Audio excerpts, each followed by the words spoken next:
Hello everyone, मैं हिमांशु कुमार आप सभी का स्वागत करता हूं।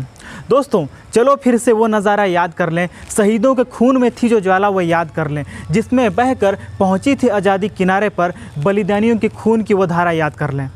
दोस्तों आप सभी को स्वतंत्रता दिवस की ढेर सारी शुभकामनाएं।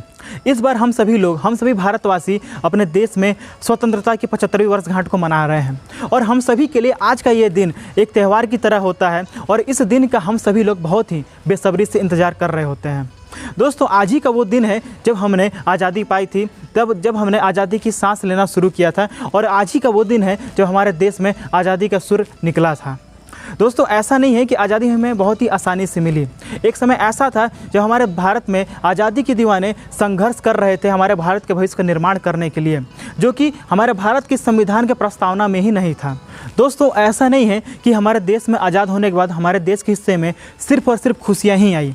हमारे देश में सबसे बड़ा दुख का कारण बना हमारे देश का विभाजन, जो हमारा देश आज़ादी के बाद 2 भागों में बंट चुका था और इसी के साथ साथ हमारे देश में सांप्रदायिक भाषा की समस्या आ खड़ी हुई, अलगाववाद की समस्या आ खड़ी हुई, नक्सलवाद की समस्या आ खड़ी हुई। लेकिन हमारे देश के नेतृत्वकर्ताओं ने इस सारी समस्याओं का सफलतापूर्वक सामना किया और एक नई योजना के तहत हमारे देश को आगे बढ़ाने के लिए लगातार प्रयासरत रहे और इसी के साथ हमारे देश में इसरो की स्थापना की गई, हरित क्रांति का दौर शुरू हुआ और हमारा देश कहीं न कहीं प्रगति के पथ पर लगातार आगे बढ़ने के लिए संकल्पवान हो चुका था। दोस्तों आज भले ही हम सभी लोग अपने भारत को विश्व शक्ति के रूप में देख रहे हैं, हम भले ही आज अपने भारत को एक बहुत ही बड़े स्तर पर ले जाने के बारे में सोच रहे हैं, लेकिन क्या ये किसी एक के भरोसे संभव है? नहीं दोस्तों, एक किसी एक के भरोसे संभव नहीं है। इसके लिए हमें सभी लोगों को मिलकर के एक साथ आगे आना पड़ेगा, हमें एक साथ अपने आप को आगे लेकर के बढ़ना पड़ेगा, तभी जाकर के हमारा देश एक समृद्ध देश बन पाएगा, एक विश्व शक्ति बन पाएगा।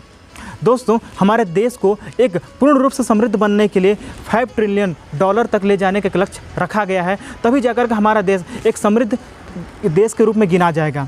लेकिन दोस्तों ये किसी एक के बस का काम नहीं है, इसके लिए हम सभी लोग को एक साथ आगे बढ़ना पड़ेगा, एक साथ अपनी अपनी जिम्मेदारी को समझना पड़ेगा। दोस्तों आज हमारे देश में आज भी ऐसे कई सारे क्षेत्र हैं, ऐसे कई सारे एरिया हैं, ऐसे कई सारे गांव हैं जहां पे आज भी लोग रूढ़िवादी विचारधाराओं के साथ अपने जीवन को जी रहे हैं। आज भी लोग जात पात के भेदभाव के आग में जल रहे हैं। दोस्तों जब तक हम इन रूढ़िवादी विचारधाराओं से ऊपर उठ करके नहीं आगे बढ़ेंगे, जब तक हम इन अंधविश्वासों को छोड़ करके आगे नहीं बढ़ेंगे, तब तक ना हमारा विकास संभव है, ना हमारे देश का विकास संभव है।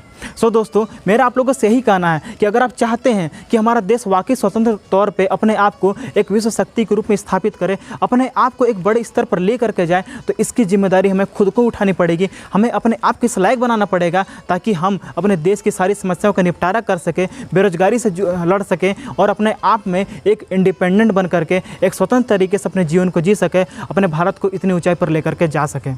दोस्तों मैं चाहूँगा कि आप सभी लोग इस जिम्मेदारी को समझें, इस समस्याओं को समझें और इस समस्या से निपटने के लिए लगातार मेहनत करें, संघर्ष करें, अपनी अपनी जिम्मेदारी को समझें और इसी उम्मीद के साथ आज़ादी की लहर यूँ बहे कि सिर्फ आज़ाद होने का ही नहीं बल्कि इंसान होने का भी गर्व हो।